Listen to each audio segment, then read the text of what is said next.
Oh my God, hey! Earlier this week, I had the extraordinary privilege of getting to sit down for a discussion with the brilliant multi-hyphenate theatre maker Virginia Gay, who was the writer and star of my favourite show at this year's Edinburgh Fringe, CYRANO. This was damn near a perfect theatrical experience. The language of this, the performances of this, the staging. Virginia is already an established and beloved personality in Australia, and I am so excited that London audiences are going to get to enjoy her new queer, contemporary retelling of Cyrano when it opens at the Park Theatre on the 11th of December, where it runs until the 11th of January. Now, I was so deeply inspired by this show at the Fringe, and it's not often that you get to meet the wonderful people behind works that have inspired you to such an extent. So I hope you enjoy this conversation where we discuss all sorts of different facets of this bold, exciting new production, and please go and check it out at the Park Theatre. Here is my conversation with the remarkable Virginia Gay. Oh my God, hey, Virginia Gay. Hello, Mickey Jo. How are you? I'm very well. I'm very excited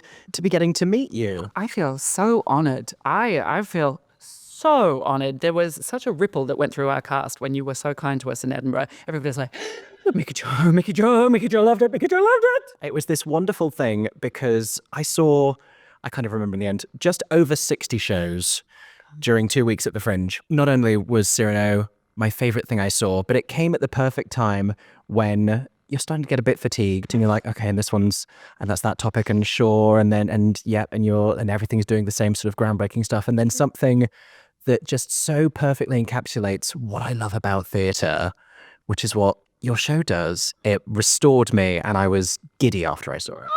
Giddy is a wonderful word. You're in the right space too to be throwing incredible words around. We're like, wonderful word. That's exactly how I think of the show. I think of it as a love letter to theatre, because that's what you do when you write a play. You sit at home and you write wonderful scenes for a more attractive version of you to play out. Like, that's the feeling of it. You go, I'll give it to somebody else. And the feeling of, like, every time you enter a rehearsal room for a new play, everybody goes, what is it? How does it start? What do we do? What is it? What's important about it? What are the famous bits? So I just wanted to, because I think it is about the process of making theatre, I was like, I wanted to make it really consciously about the process of making theatre. And Cyrano's relationship to the audience is so theatrically aware, so electric, and so informed by things like stand-up too, you know. Yeah.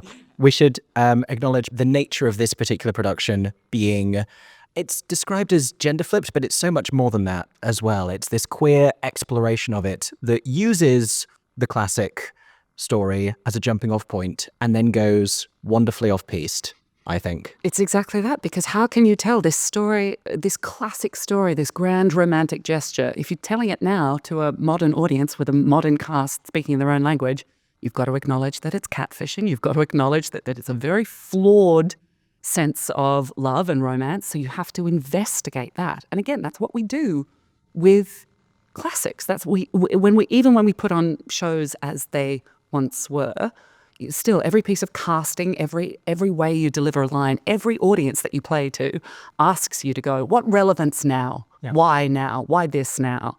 And so then to just be really explicit about that and to go, okay, so we're putting on a version of Cyrano, we're kind of making it as we go, to be very in and out of it, and to not let the meta-ness release any of the tension, but just actually to continue to inform the conversation, basically. It always sounds so worthy when I describe it. It's not worthy. I just want to be really clear. It's filled with really important ideas, I think, big ideas, but it is silly and deeply funny.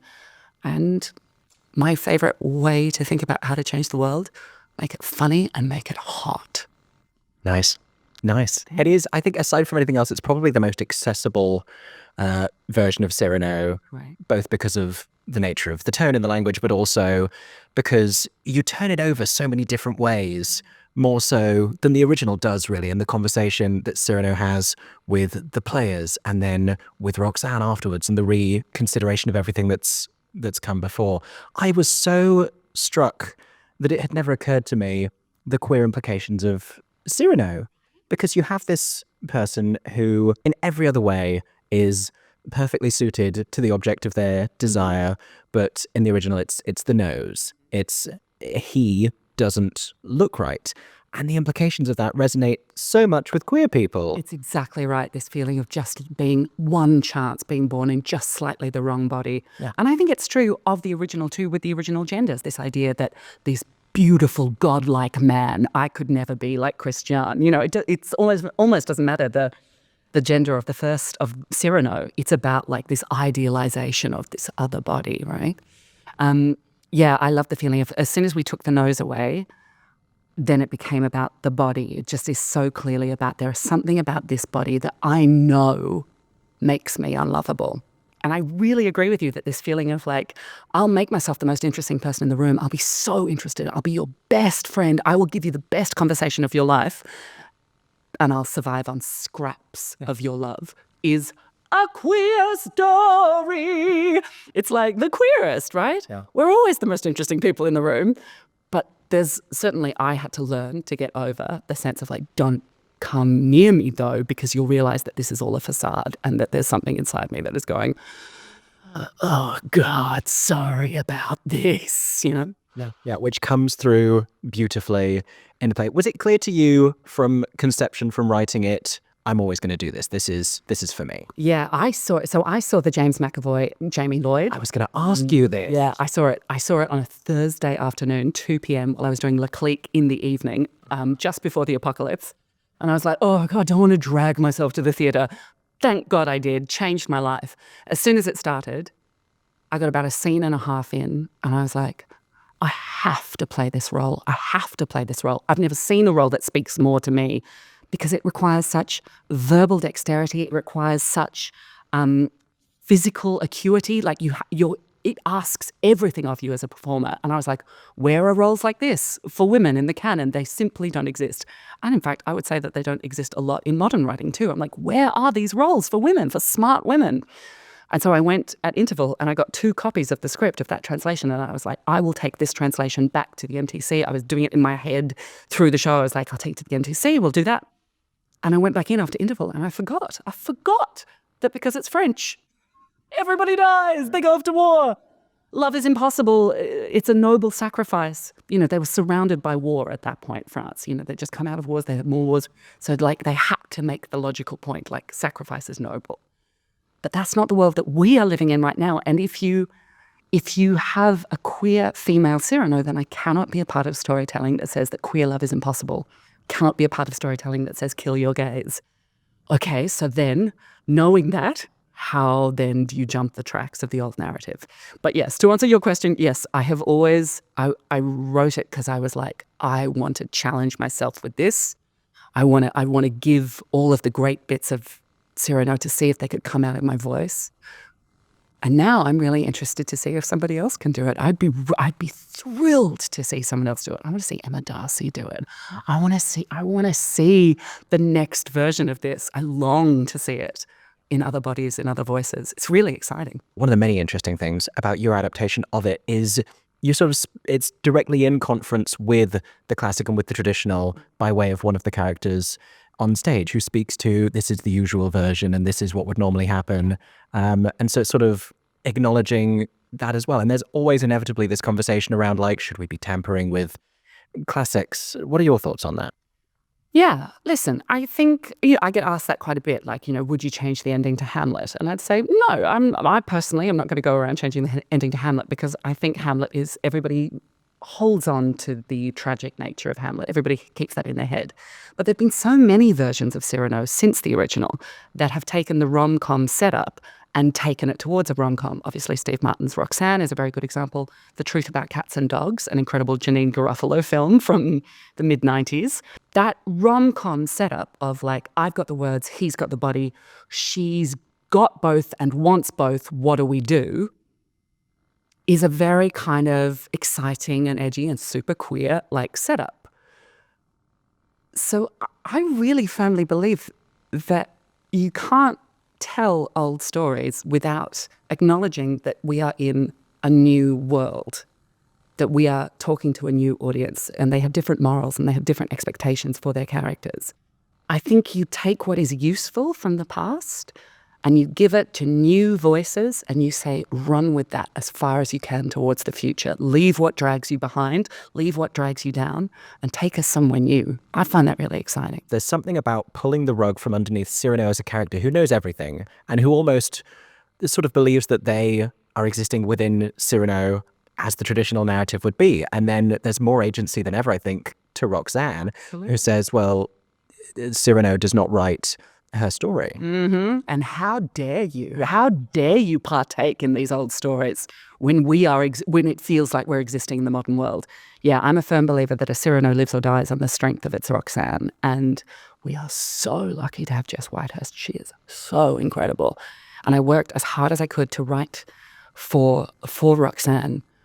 I wrote speeches that equal CYRANO. I was like, when in the original, we hear about her first, we hear her described, she's a beautiful, sparkling object. They occasionally say she's a scholar as well, but like, that's literally objectifying, you know? So we meet her at the same time as CYRANO meets her. We fall in love with her in the same time that CYRANO falls in love with her.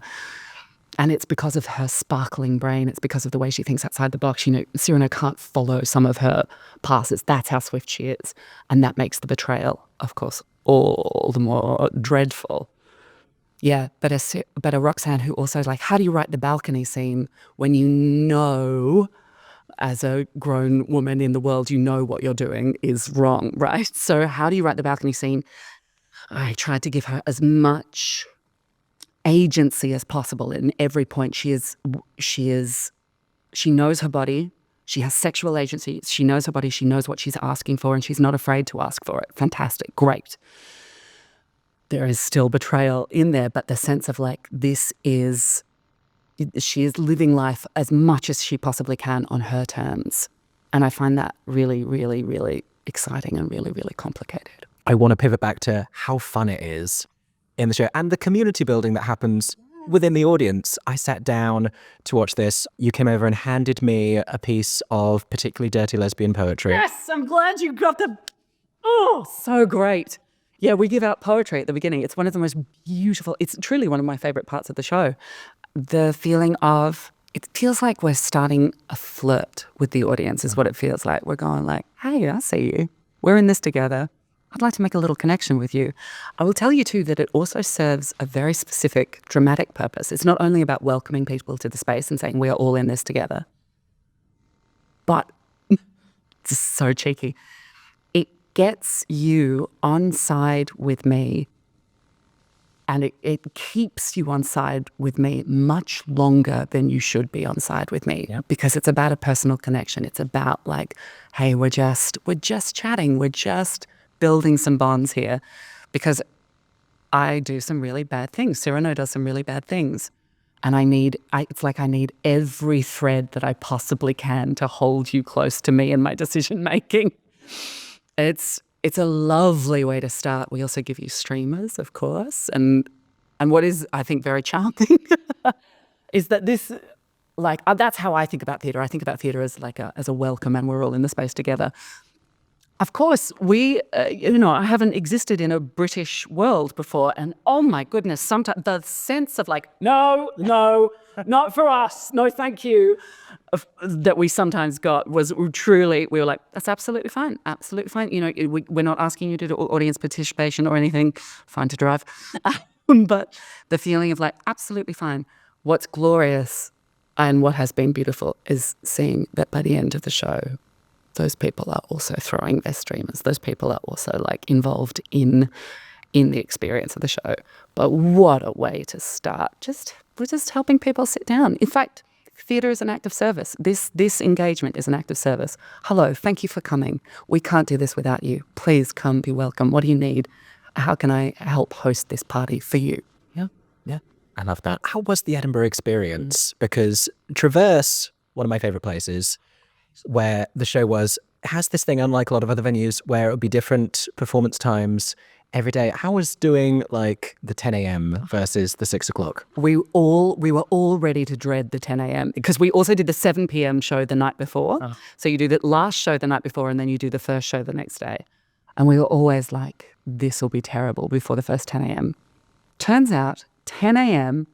our favourite shows, because everybody who comes to a 10 a.m. show really wants to be there. Yeah.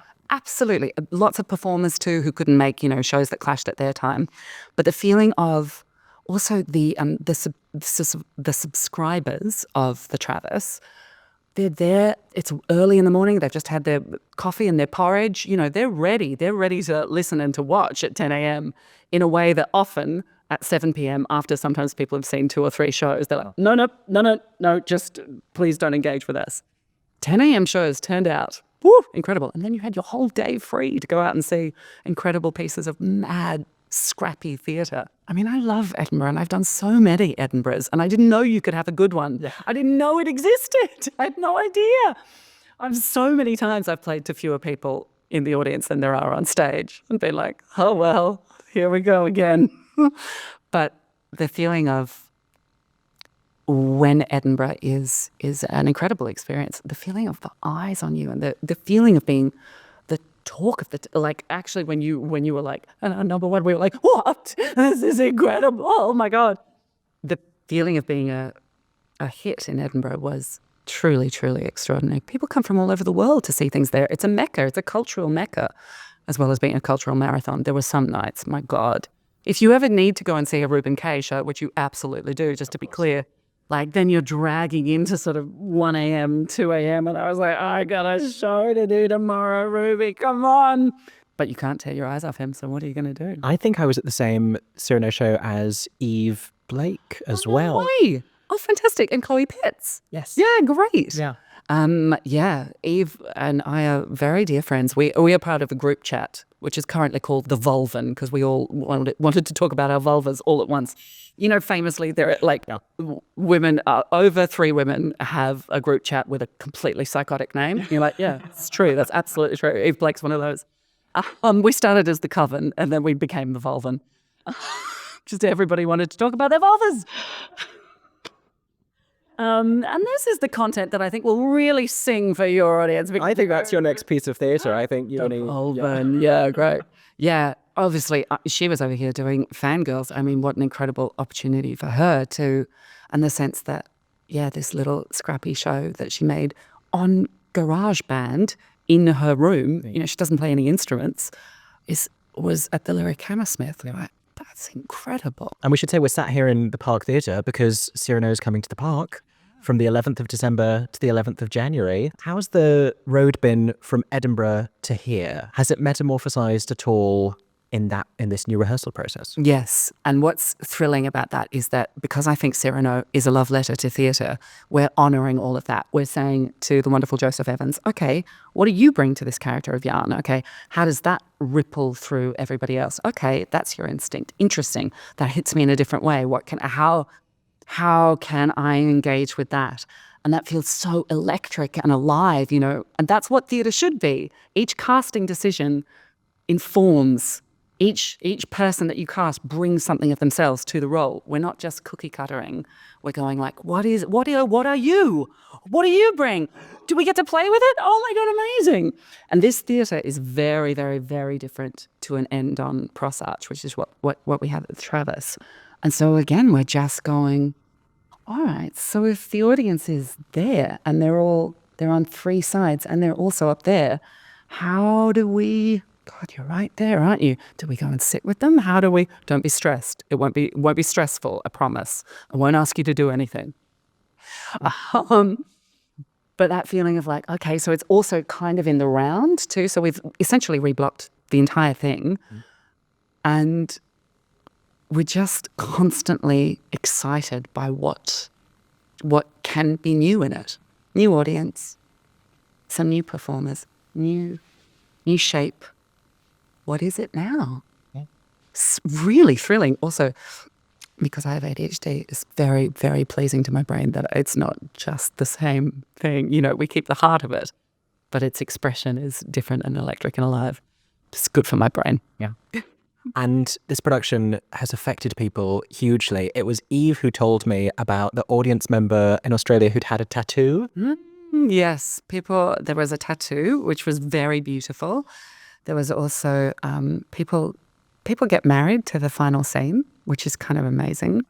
I did I did the final scene as a monologue when we got shut down in Melbourne, and it got an extraordinary amount of cut through because we were all shut down from lockdown. So everybody I've seen this online. Yes, yes. And so that is extraordinary, including our assistant director who said just like a month and a half ago, they went and they actually did a reading at a wedding of that. I was like, incredible, I can't believe it. And also here on the other side of the world, really? Oh my God. I think the feeling of queerness, especially female queerness, is this idea that you've sort of survived on scraps of storytelling that I certainly know. I'm on another group chat with another insane name that I shan't share here. We share little bits. We're like, oh, there's this bit in a film where, listen, it's off screen, but there's a look, and you know that something's happening between those two women, and everybody goes, and my mate calls it searching for scraps. And I think this feeling that this show can offer a full meal, can offer like a come and gorge yourself on this story. It's not just scraps anymore, it's the whole plate for you. Yeah. They survive. They survive. No more kill your gays. But also what's extraordinary is that the person who came to see this show in Australia and brought it over here is was Michael Stevens, and he is not queer, and he is a man, and he is, married and in his 40s, and he was in floods of tears in the foyer afterwards. And I was like, it's all of us, right? We all think, oh, not us. No, it couldn't be us. Oh, no, sorry about this. Like, everybody thinks that. We just got to shake the old storytelling out of us and go, you don't have to believe that anymore. Yeah. It's that. And I think it's also the way you talk about love and the way you capture that. It's so romantic, but it's so honest. It's so down to earth. It's huge and it's tiny. It's everything of it, and it's the specific details, and you really get that in that particular monologue that you spoke about as well. So that bit at the end. Oh God, yes. Yeah, I think also it was also very informed. The entire process was formed because I did write it during the pandemic. We were just working on the balcony scene today, and I was like, yeah. Do you remember during the pandemic when you were trying to get little scraps of connection just via text from people? I was in the pandemic totally by myself in Los Angeles, and I was like, I remember trying to help people, trying to give people information about how to seduce me. I was like, please, let's try and use this language, shall we? Come on, please learn. Please, all right, a little hook. Oh no, you've lost it again. There we go. Ah. So I think it's a feeling that actually, weirdly, a lot of us really know. What I thought used to be quite a niche queer feeling is actually like we all did that. We all survived on scraps for a really long time. And now we're gorging ourselves. What do you want to do with this remarkable voice of yours beyond the world of CYRANO? Have you given this any thought? Do you mean writing-wise, or do you mean my voice? Either. Listen, either one, the glorious multi-hyphenate that you are. Yeah, I want to keep on writing. I love writing. Turns out I love it almost more than performing. I'm questioning that at the moment. There's something amazing about making a world and then giving it to people and going, just play in it like it's yours now. So I'm going to see what that is. I'm going to keep on writing if I can. I'm making another show with Claire, our wonderful director. Yeah, and they're always just funny and weird. Like, don't say just, Ginny, value your work. They're always funny and weird. I really believe in funny. I believe in the power of laughter. I believe in its capacity to change minds because you're taking off your armor. If you're laughing, you're taking off your armor and you can go anywhere then. And I believe in weird because we're not cookie cutouts. We're not replicas, and we're not all the same. I want the mischief, and I want the strange. I'm like, what's weird about you? My favorite thing in the world is somebody who is their very own particular brand of weirdo, where you're just like, that's you. Oh, it's you. It's totally you, and you've found it, and you've landed in it, and you've sat it. Let's celebrate it. Makes me really happy. Yeah, I cannot wait for people to come and see this wonderful show at the park from the 11th of December to the 11th of January. God. It's going to be a wonderful run. I wish you the biggest success with it. Thank you so much for taking the time to speak with me today. It was lovely to meet you. Thank you so much, Mickey. Thank you. Thank you for watching or listening to this interview. I hope that you enjoyed experiencing it as much as I did. I think Virginia Gay is the most wonderful and has the most brilliant perspective on queer stories and theatre. And as inspiring as this conversation was, seeing CYRANO is 10 times that experience. It's the most breathtaking piece of theatre, and I hope that you enjoy it. I hope that you go and see it at the Park Theatre from the 11th of December to the 11th of January. Get your tickets and you might see me there, because I am definitely going to go and see it again. Thank you to everyone at the park and for Virginia Gay for taking the time to speak to me. Let me know who you would like me to chat to next here on YouTube or on a podcast platform in the comments section down below. And I hope that everyone is staying safe and that you have a stagey day. For 10 more seconds, I'm MickeyJoTheatre. Oh my god, hey. Thanks for watching. Have a stagey day. Subscribe!